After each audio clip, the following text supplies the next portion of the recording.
অন্তর্বর্তী সরকারের ১.৫ বছরে বঙ্গভবনে কাটানোর সময়কে মোটেও সুখকর বলে মনে করেন না রাষ্ট্রপতি মোহাম্মদ শাহাবুদ্দিন। বরং এ সময়টাকে তিনি নিজের জীবনের সবচেয়ে ঝড়ঝঞ্ঝাপূর্ণ ও বিভীষিকাময় অধ্যায় হিসেবে বর্ণনা করেছেন। একটি জাতীয় দৈনিকে দেয়া সাক্ষাৎকারে রাষ্ট্রপতি বলেন, ওই ১.৫ বছর আমি কোনো আলোচনায় নেই, অথচ আমাকে নিয়ে চলেছে অসংখ্য চক্রান্ত ও ষড়যন্ত্র।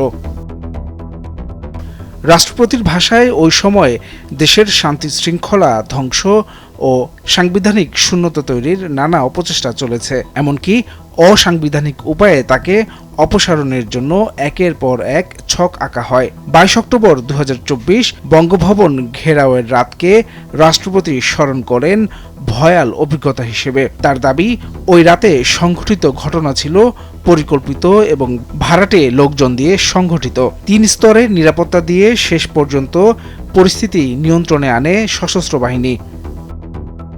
সাক্ষাৎকারে রাষ্ট্রপতি জানান, ওই সংকটকালে বাংলাদেশ জাতীয়তাবাদী দল এর শীর্ষ নেতৃত্ব তার পাশে ছিল। বিশেষভাবে তিনি তারেক রহমানের প্রশংসা করে বলেন, সাংবিধানিক ধারাবাহিকতা রক্ষার প্রশ্নে বিএনপি কোনো প্রলোভনে পা দেয়নি।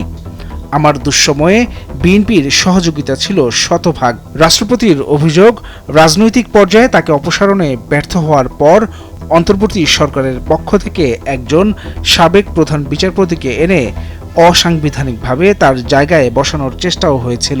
তবে সংশ্লিষ্ট বিচারপতির অনড় অবস্থানের কারণে সেই উদ্যোগ ব্যর্থ হয়। প্রধান উপদেষ্টার সঙ্গে সম্পর্ক প্রসঙ্গে রাষ্ট্রপতি বলেন, দায়িত্ব নেয়ার পর ডক্টর মোহাম্মদ ইউনূস তার সঙ্গে কোনো সমন্বয় করেননি। একাধিক বিদেশ সফর, গুরুত্বপূর্ণ আন্তর্জাতিক চুক্তি ও অধ্যাদেশ জারির বিষয়েও তাকে অবহিত করা হয়নি বলে অভিযোগ করেন তিনি। রাষ্ট্রপতির দাবি, তাকে ইচ্ছাকৃতভাবে জনগণের আড়ালে রাখার চেষ্টা করা হয়েছে।